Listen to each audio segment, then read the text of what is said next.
Está no ar mais um Capital Humano. 7 em cada 10 empresas prevê que vai precisar de contratar no setor do marketing digital. Um estudo do IPAM revela que este é um dos setores com mais oportunidades de trabalho no futuro. O e-mail marketing continua a ser o canal privilegiado, mas está a perder terreno para as redes sociais. 21% já recorre a anúncios no Facebook, mas também ao LinkedIn, ao YouTube e ao Twitter. Em Portugal há 141 mil jovens desempregados. Escolher um curso com empregabilidade garantida é uma das principais preocupações quando estamos em plena fase de candidaturas ao ensino superior. O Instituto Português de Administração e Marketing garante 93% de empregabilidade aos seus diplomados e acaba de lançar uma pós-graduação em marketing digital para responder às necessidades do mercado. Hoje no Capital Humano temos Filipe Carrera, ele que é responsável pelo estudo e coordenador desta pós-graduação. Porquê é que decidiram lançar esta pós-graduação? Acham que de facto há uma necessidade de mercado grande nesta área? Bom, esta pós-graduação supre justamente uma necessidade muito grande que eu vejo fundamentalmente na área da comunicação e do marketing. Eu não acredito neste momento que possa haver profissionais com futuro, com empregabilidade, nestas áreas, sem valências na área do digital. Isto é, neste momento, se calhar temos profissionais que estão à procura de emprego nesta área e não encontram porque não têm valências nesta área, mas temos outros casos, justamente de pessoas que estão com bons empregos, está tudo a correr bem, mas, no entanto, estão rapidamente a correr para uma cova profissional, porque não têm essas valências. Do marketing digital? Do marketing digital. Porque o futuro do marketing passa pelo marketing digital. O futuro do marketing passa por ter valências na área do digital. O marketing não se vai tornar digital, o marketing será sempre o marketing. A questão é que o marketing vai ter outras peças no menu. É como se isto fosse um restaurante. Nós temos vários itens no menu e agora temos também a parte digital. Temos uma componente digital em que as empresas não podem passar ao lado. Isso não pode acontecer, porque os clientes estão lá. E eles têm que ir comunicar com eles ali. Exatamente. Não é? A empresa espaços. tem que ir ter com os clientes, não é os clientes quem têm que ir ter com a empresa. Por isso, o cliente tem que ser encontrado onde ele está. E as redes sociais e os motores de busca é onde o cliente está. Todos nós andamos lá. Por isso não faz sentido. E as empresas o que sentem é que não têm pessoas com formação suficiente para responder a este novo desafio. Ou seja, vão precisar de recrutá-las no futuro. Segundo o nosso próprio estudo, 71% das empresas indicam que as necessidades nesta área vão aumentar, certamente. Já em 2013, quando fizemos o primeiro barómetro, se verificava que 63% das empresas diziam exatamente a mesma coisa, o que quer dizer que notamos um acréscimo entre 2013 e 2014. Isto não está a acalmar, está a aquecer ainda mais. Por isso, isto não é o ponto de chegada, é ainda o ponto de partida. Estamos ainda a começar nessa grande caminhada. E quando falamos em marketing digital, uma pessoa que seja especialista nessa área tem que dominar que tipo de competências é que é importante dominar? Ou seja, que tipo de competências é que a pós-graduação que coordena vai dar às pessoas? A pós-graduação que eu coordeno procura trabalhar algo que é tanto ao nível do saber fazer, isto é, saber trabalhar redes sociais, saber trabalhar motores de busca, saber trabalhar a marca online, saber trabalhar toda a questão da informação que é recolhida através dos sites, que isso é algo que, curiosamente, não é muito trabalhado, porque o nível de informação que nós obtemos em termos das interações com o cliente, quer seja em termos de redes sociais, quer seja em termos de sites, é tão enorme. Que pode ser utilizado, não é? Não, e pode ser utilizado, mas é enorme a quantidade de dados que nós temos. Por isso obriga a metodologias específicas, em termos de data mining, por exemplo, para poder trabalhar esses dados. Também trabalhamos uma questão que eu não vejo outros cursos a tratar, que é a questão de parte jurídica. Porque normalmente eu diria que é a componente não sexy da pós-graduação, porque efetivamente não estamos a falar sobre aquilo que é sexy, o microblogging, as redes sociais, mas é uma componente que é extremamente importante, porque eu vejo também muitos profissionais a terem a noção que isto da internet e das redes sociais é uma espécie de faroeste. Mas não é. Há regras. Há regras a cumprir. E quando não são cumpridas, há coimas e até inclusive em casos extremos, penas de prisão. Eu não fazia ideia. Pois, mas em casos que é de difamação ou de não? Tem a ver com, por exemplo, a violação grave em termos da privacidade. E que essa violação grave às vezes é feita por procedimentos que até são habituais em algumas empresas. Dê-me um exemplo.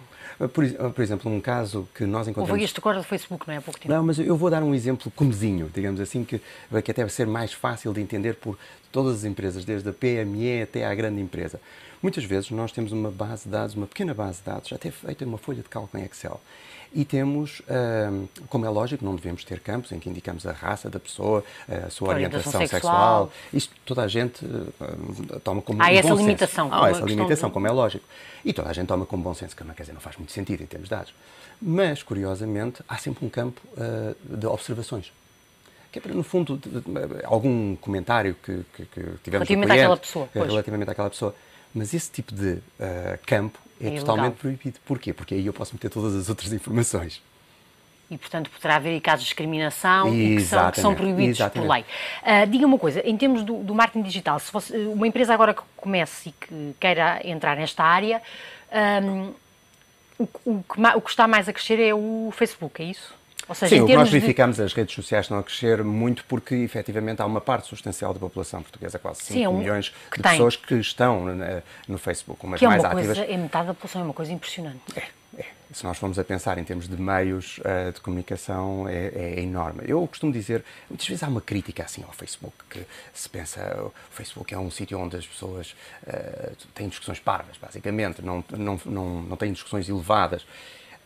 Mas é uma fonte de informação, olha, para os jornalistas é uma fonte de informação cada vez mais importante. E eu diria que para essas pessoas têm que olhar para um Facebook como se fosse um imenso restaurante.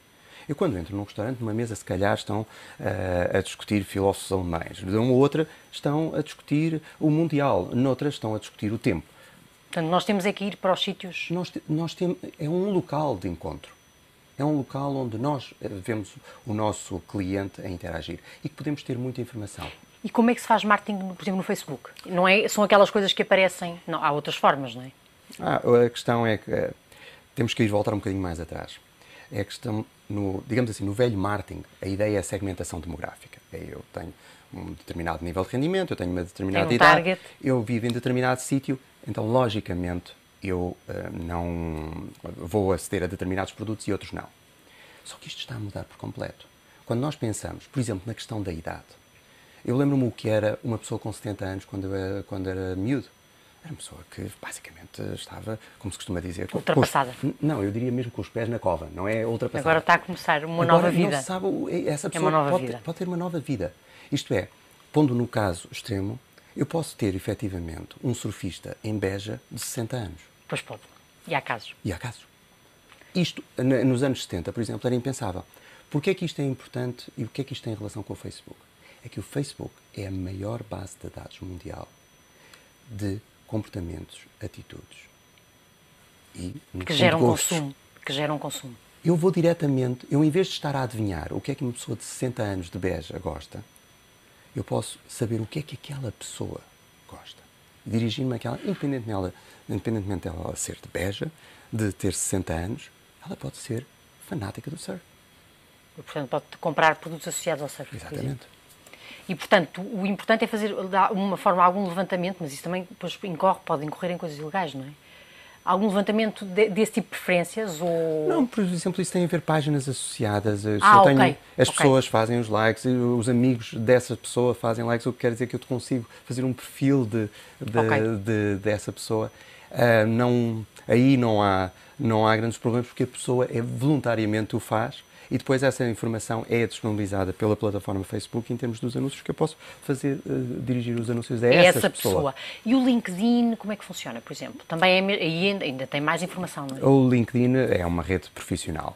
O que quer dizer que a quantidade de dados que são lá colocados tem muito a ver com a atividade profissional e académica das pessoas. O que quer dizer que eu posso aí dirigir-me, por exemplo, quando estamos a falar ao nível das universidades, ao nível dos recrutadores, é uma área muito mais interessante. Aliás, o LinkedIn permite, efetivamente, o recrutador, em vez de fazer o típico processo anterior, que era a colocação de anúncios para as respostas, neste momento pode fazer o recrutamento ao contrário. As pessoas. Pode fazer uma pesquisa e procurar. Muitos recrutadores, a nível de empresas profissionais, não só utilizam, mas têm contas profissionais dentro do LinkedIn para que possibilite toda uma série de buscas que nada tinha a ver com anteriormente. E mais, são buscas globais. O que quer dizer que quando nós falamos num mundo globalizado, ele é mesmo globalizado. Isto é, alguém em Portugal pode ser encontrado por uma empresa da Nova Zelândia que lhe propõe um contrato em Singapura. E isto funciona assim. Isto funciona assim. Isto está a acontecer. Cada vez mais funciona assim. E o Twitter? O Twitter não percebo como é que se pode... O Twitter é uma plataforma que é como o bacalhau, há mil e uma maneiras de o comer, não é? Isso é verdade. É a mesma coisa. De utilizar, será? O Twitter é uma plataforma que é mais utilizada nos Estados Unidos. Sim, em Portugal não é tanto. Não é tanto, porque eu penso que ainda não temos determinados comportamentos, que eu diria que são comportamentos digitais. Isto é, por exemplo, uma das coisas que nós trabalhamos em termos de pós-graduação é algo que é o ser digital. Por isso nós trabalhamos as ferramentas, mas depois o ser digital. Porque eu posso... Ou seja, como é que se gera a nossa presença no digital, é isso? Ir um pouco mais longe. Mais. Porque, explicar-lhe brevemente, é que nós temos neste momento acesso a todos os tablets, os smartphones, os computadores, o software, mas muitas vezes temos os mesmos comportamentos que tínhamos quando não tínhamos estes instrumentos. O que não faz sentido. O que não faz sentido, mas é o normal, tal como há uns anos atrás, quando a informática, a microinformática entrou nas empresas, as pessoas utilizavam os computadores como se máquinas de escrever se tratassem, sem grandes diferenças, quando estavam perante uma ferramenta muito mais poderosa. É normal. A inovação vai sempre à frente, a inovação tecnológica vai sempre à frente da mudança de comportamento. Por isso nós o que trabalhamos aqui é uma mudança de comportamento. Porque também tem a ver com uma questão de credibilidade dos nossos alunos.